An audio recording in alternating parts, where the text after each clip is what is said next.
ज्ञान वस्तु के नाम के अधीन होता है, वस्तु की उपयोगिता वस्तु के ज्ञान के अधीन होती है। इसलिए नाम का बहुत महत्व है सज्जनों। और सत आप तो व्याकरण है, शब्द की अचिंत्य शक्ति को लेकर एक मैं दृष्टांत देता हूँ। कोई व्यक्ति सोया हुआ हो खर्राटे लेकर, उसकी माता उसका नाम लेकर उसे पुकारती हो, लालू लालू लालू। बिहार में ही लालू नहीं है, बहुत से लालू हो गए। अरे वो लालू लालू लालू कहकर उसकी माता पुकारती है।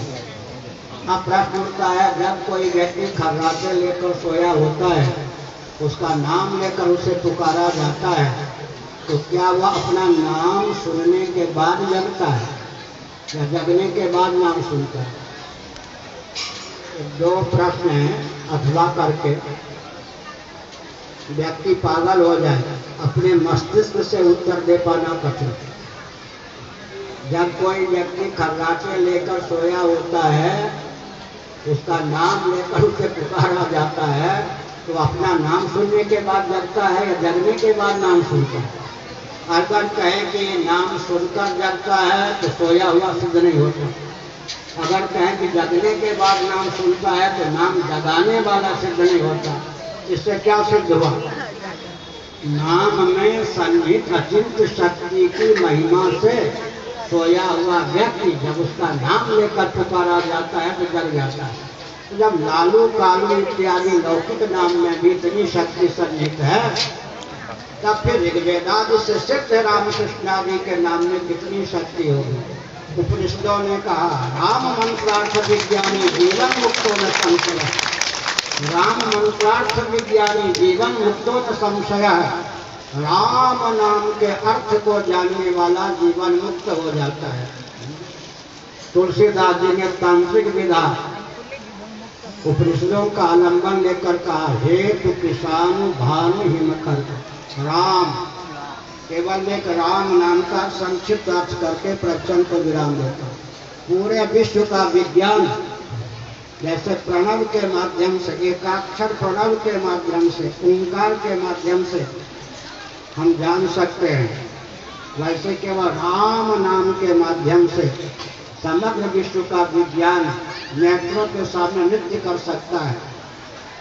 राम रो क्या है?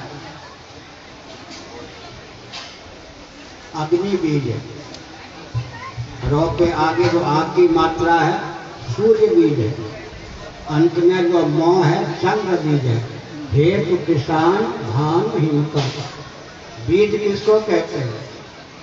महाकल्प के प्रारंभ में वेदांत दर्शन देवताधिकरण के अनुसार महाकल्प के प्रारंभ में सच्चिदानंद स्वरूप सर्वेश्वर ने भू इस वैदिक शब्द का उच्चारण किया, पृथ्वी बन गई।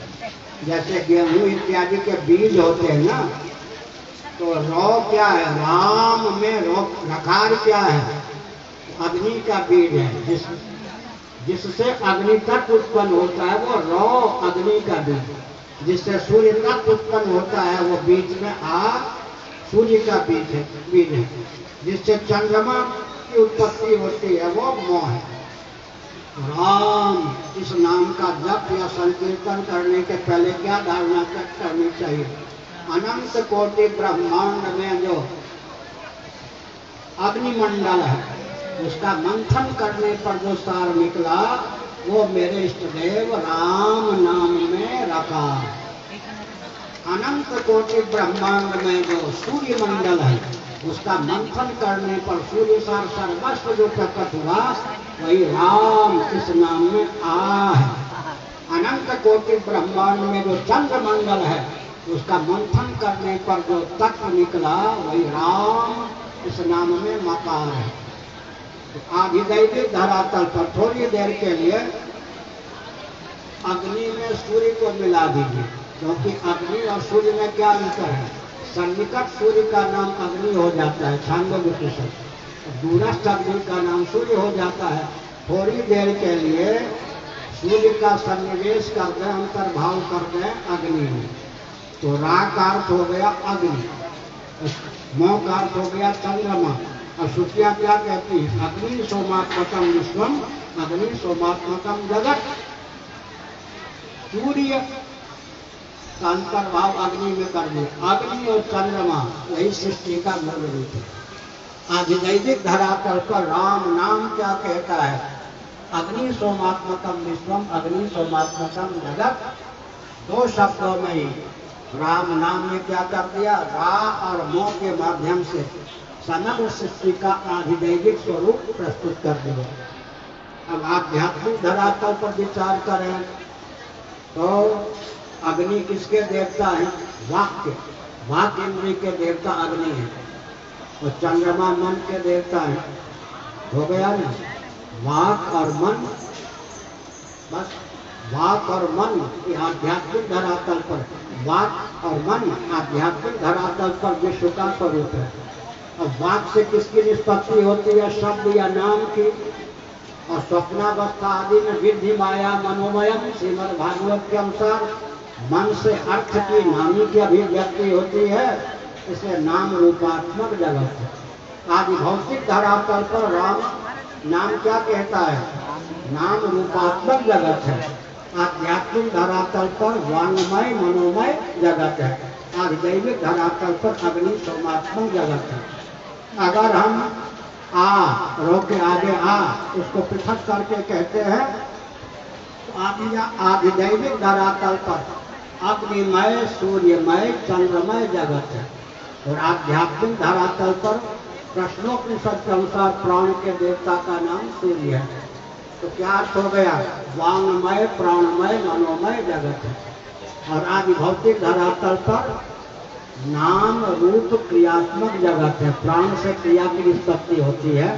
तो हमने समय की सीमा में संकेत किया, लेकिन आप पश्चिम बंगाल से अधिकांश व्यक्ति आए हैं ऐसा लगता है। सुनिए, कीर्तन का बहुत महत्व है। कीर्तन के नाम पर वर्ण व्यवस्था का त्याग मत कीजिए और छात्र धर्म का परित्याग मत कीजिए। हमने मंगलाचरण कहाँ से प्रारंभ किया था? यत्र यत्र रघुनाथ कीर्तनम तत्र तत्र चित्तमस्तकांजलि वास्तवारि परिपूर्ण लोचनम मारुतिम नमत राक्षसांतकम। ऊपर कीर्तनम और राक्षसांतकम। कीर्तन और कर्तन, कीर्तन और कर्तन दोनों का सन्निवेश है या नहीं? कीर्तन के नाम पर जब पश्चिम बंगाल नहीं बंगाल में छात्र धर्म का निरादर हुआ तो कीर्तन के गर्भ से कमलिंग निकलना। इधर आपका ध्यान आया नहीं? अति सर्वस्व वर्जय। कीर्तन के नाम पर जब छात्र धर्म का परित्याग कर दिया गया तो कीर्तन के गर्भ से कमलिंग निकल आया। दलाई लामा जी को हमने संदेश दिया था उनके प्रधानमंत्री के द्वारा। बौद्धिज्म के गर्भ से कमलिंग निकल आया। आपको इतिहास मालूम होगा, तिब्बती लोग जब तक छात्र धर्म का पालन करते थे चीन वाले घुटना टेके रहते थे। जब बौद्धिज्म के नाम पर, अवैदिक हिंसा के नाम पर छात्र धर्म का निरादर हुआ तो बौद्धिज्म के गर्भ से कमलिंग निकल आए। इसलिए पश्चिम विशेषण को हटाना चाहते हैं। पश्चिम बंगाल में पश्चिम विशेषण कलंक है या नहीं? अरे बंगाल चाहिए, बंगाल, उसमें पश्चिम और उत्तर दक्षिण क्या चीज है? बंगाल चाहिए। अगर पश्चिम विशेषण को हटाना चाहते हैं तो कीर्तन के साथ साथ कर्तन छात्र धर्म को भी प्रोत्साहित कीजिए।